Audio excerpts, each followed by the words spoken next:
Franchement, mais quelle fraîcheur ce film, quelle bouffée d'air frais, j'ai adoré. Et puis surtout, quel bonheur que Delépine et Kerven aient croisé la trajectoire de Jean Dujardin.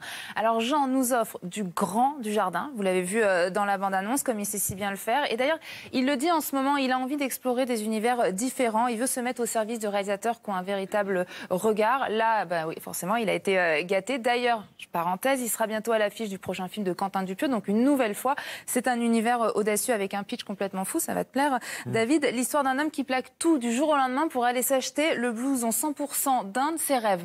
Donc c'est encore une histoire folle, mais bon, ça c'était pour la parenthèse.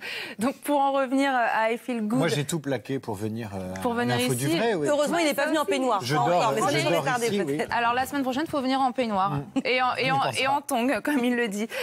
On découvre donc Jean Dujardin, vous l'avez vu dans la bande-annonce, qui traverse le périphérique en peignoir. Il a pris du poids pour se fondre vraiment dans ce personnage cabossé.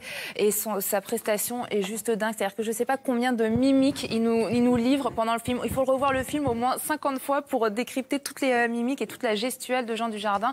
Et juste un mot sur Yolande Moreau aussi à ses côtés, qui est merveilleuse. Il le dit, Gustave Kerven, il dit c'est la plus belle personne qu'il a rencontrée au monde. Et c'est vrai qu'en plus, elle a un rôle tellement plein de tendresse et de bienveillance pour son frère. Donc voilà, c'était la petite pépite du jour. Et un mot sur un autre film. Tout autre chose. Hein. Tout autre chose. On se replonge dans une page importante de notre histoire de France, la Révolution française, l'abolition des privilèges, l'exécution du roi avec Un peuple et son roi de Pierre Scholler. Le roi qu'on a séparé de son cerveau. Voilà. C'est le cas de le dire. De manière assez radicale. Ouais. Nous avons des choses à vous dire. Messieurs, Paris souffre. Paris a faim. Nous sommes des centaines, peut-être des milliers. Il faut que les puissants entendent nos voix. Sommes-nous obligés d'écouter ces gens de peu? J'ai vu le soleil. Il m'a touché la main. J'ai vu le roi. Il m'a touché la tête.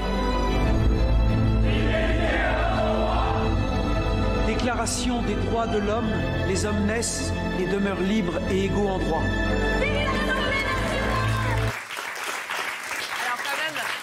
La distribution, elle est juste impressionnante pour ce film. Gaspard Huliel, Louis Garrel, Laurent Lafitte, Adèle Haenel, je vais en oublier, Olivier Gourmet, Céline Salette. Rappelez aussi que Pierre Scholler avait reçu 3 Césars pour l'exercice de l'État. Et là, voilà, il montre un peuple qui prend son destin en main et malgré toute l'admiration et le respect qu'il a pour son roi, il va le pousser à l'exécution.